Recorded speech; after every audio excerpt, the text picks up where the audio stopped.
golf course aeration or aerification. We also call it punching on a golf course. It's an essential process for keeping the golf course as maintained and beautiful as possible.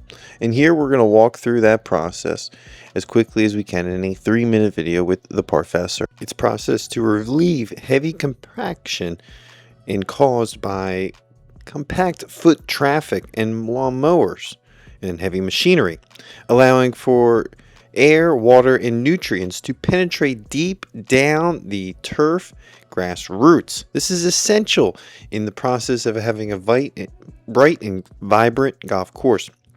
Now, moving into the overall process, we're going to go through some of the steps. Preparation. Heavy duty machinery allows for solid metal tins to punch thousands of precise holes across the putting surface.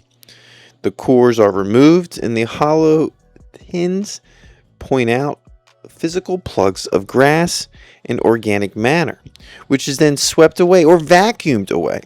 The grounds crew immediately top dress the grass by stripping a fine layer of specialized sand across the surface.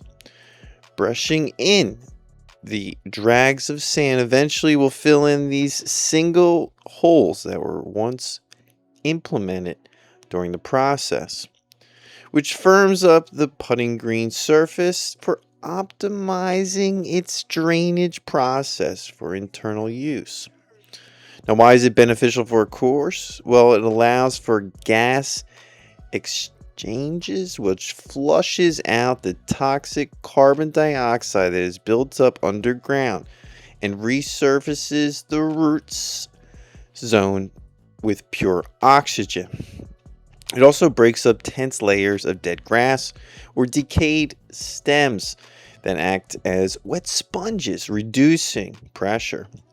Now, deeper stems or deeper roots so that the grass in the summer heat, stress, and heavy tournament play. It's important for that. And the overall true roll of a golf ball. This creates a smooth and uniform putting surfaces when its completion is done.